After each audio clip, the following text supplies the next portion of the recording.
Olá, sejam todos bem-vindos a mais uma aula do Pop Class Enem. Eu me chamo Nelita e hoje iremos falar sobre o tecido. Na aula de hoje, nós falaremos sobre os epitélios de revestimento e sua classificação, além de falar dos epitélios glandulares e glândulas exócrinas, endócrinas e mista.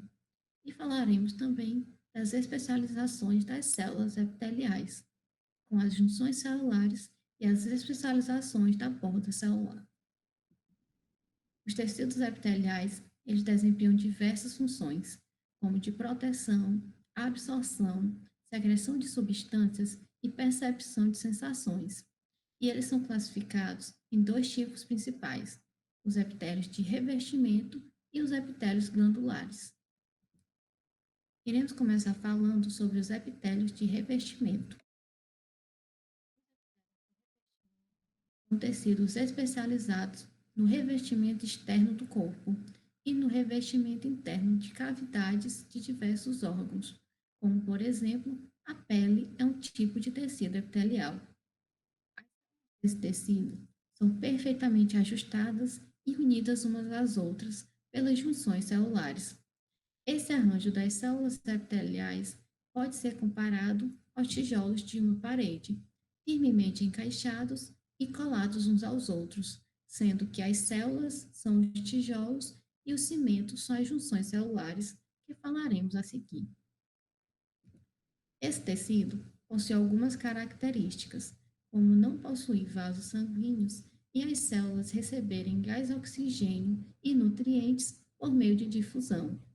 Além disso, o gás carbônico e as excreções produzidas pelas células difundem-se no sentido inverso, e por não possuírem vasos sanguíneos, eles estão sempre associados a tecidos conjuntivos que os nutrem. Agora, vamos falar sobre as classificações dos epitélios de revestimento. Eles costumam ser classificados quanto ao número de camadas celulares e quanto à forma da célula. Quanto ao número de camadas, eles podem ser classificados em simples, quando possuem uma única camada de células, e estratificados, quando possuem mais de uma camada de células. Mas existe mais uma classificação, que são os pseudoestratificados. São epitélios constituídos por uma única camada de células, mas por possuírem núcleos em alturas diferentes, dão a falsa impressão de serem estratificados, ou seja, dão a impressão de possuírem várias camadas, mesmo tendo apenas uma. Quanto à forma da célula, elas podem ser classificadas em pavimentosas, quando as células são achatadas como ladrilhos ou escamas. As células podem ser cúbicas, quando as células têm forma de cúbico, e cilíndricas, quando possuem células alugadas em forma de coluna. Mas há uma exceção.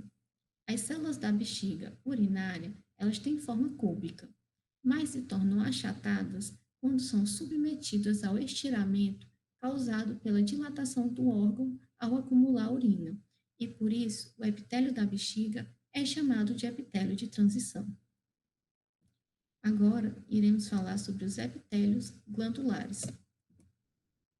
O epitélio glandular, como o nome já diz, constitui as glândulas, que são células especializadas na produção e na eliminação de substâncias úteis ao organismo. Quanto à forma de secretar, elas podem ser classificadas de duas maneiras, tanto glândulas exócrinas quanto glândulas endócrinas. As glândulas exócrinas são aquelas que eliminam suas secreções para fora do corpo ou para cavidades internas de órgãos, através de um canal ou ducto. Por exemplo, as glândulas sudoríparas, que eliminam o suor por meio de um ducto que se abre na superfície externa da pele, enquanto que as glândulas salivares eliminam a saliva por ductos que se abrem no canal bucal. Agora, existem diversos tipos de classificação das glândulas exócrinas. Por exemplo, dependendo do ducto, a glândula pode ser simples, se o ducto não apresentar ramificaçoes, ou compostas, se o ducto apresentar ramificações. Já quanto ao conteúdo excretado, se a secreção for rica em mucopolissacarídeos, como as que ocorrem no intestino delgado, ela é mucosa. Mas se for uma secreção rica em proteínas, como nas enzimas digestivas presentes no estômago, a glândula é chamada de serosa. Porém, a classificação que mais deve receber atenção é quanto à forma que essas glândulas secretam. As glândulas elas podem ser merócrinas se essas glândulas mantêm seu citoplasma intacto e eliminam apenas a secreção produzida, como, por exemplo, as glândulas salivares e as glândulas sudoríparas. Elas também podem ser apócrinas, em que as células secretoras perdem parte do seu citoplasma e o eliminam, mas regeneram a porção perdida, como, por exemplo, as glândulas mamárias. Já as glândulas holócrinas, essas glândulas desintegram completamente seu citoplasma e formam a própria secreção.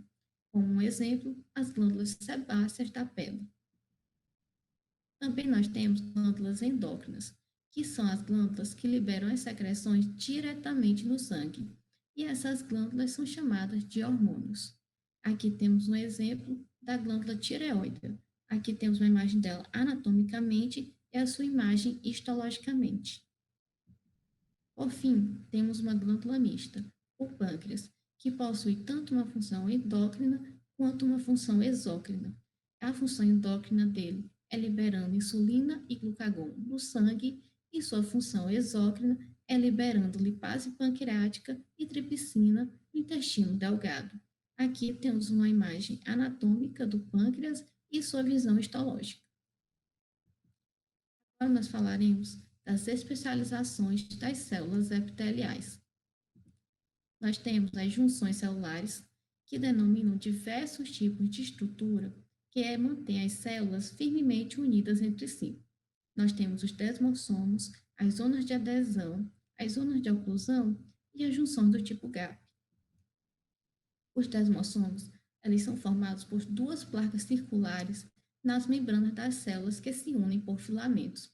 Mas tem um detalhe: o tecido epitelial ele se apoia numa espécie de tapeto, chamado de lâmina basal, e a base das células se prende à lâmina através dos hemidesmossomos.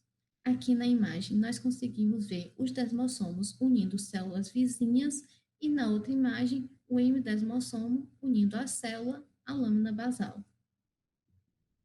Também temos a zona de adesão, que é um cinturão formado de miosina e actina, de onde partem filamentos de uma proteína chamada caderina, que se une com os filamentos das células vizinhas.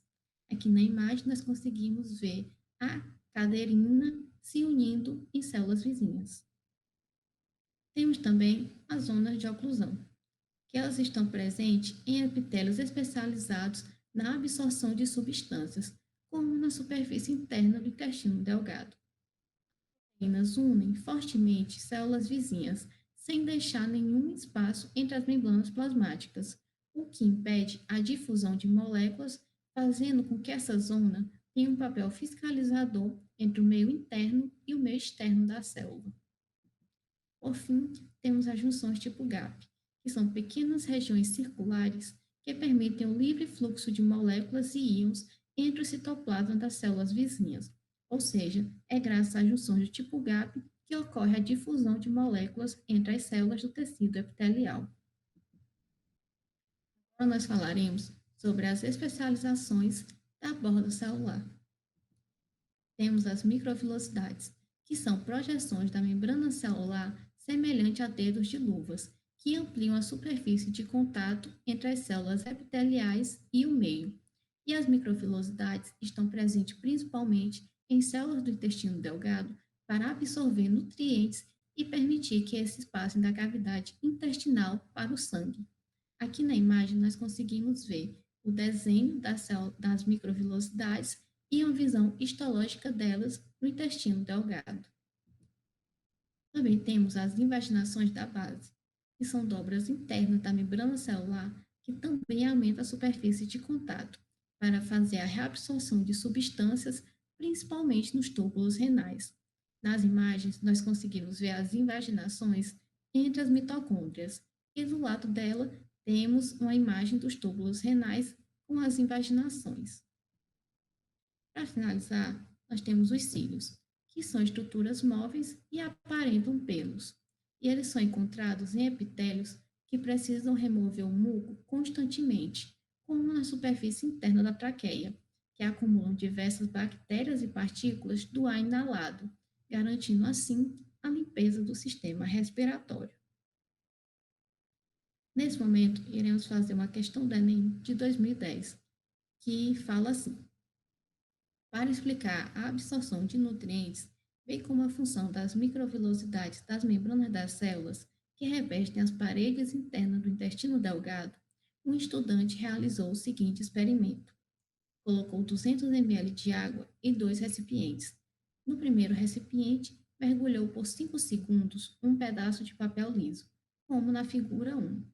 Já no segundo recipiente, fez o mesmo com um pedaço de papel com dobras, simulando as microvelocidades, conforme a figura 2.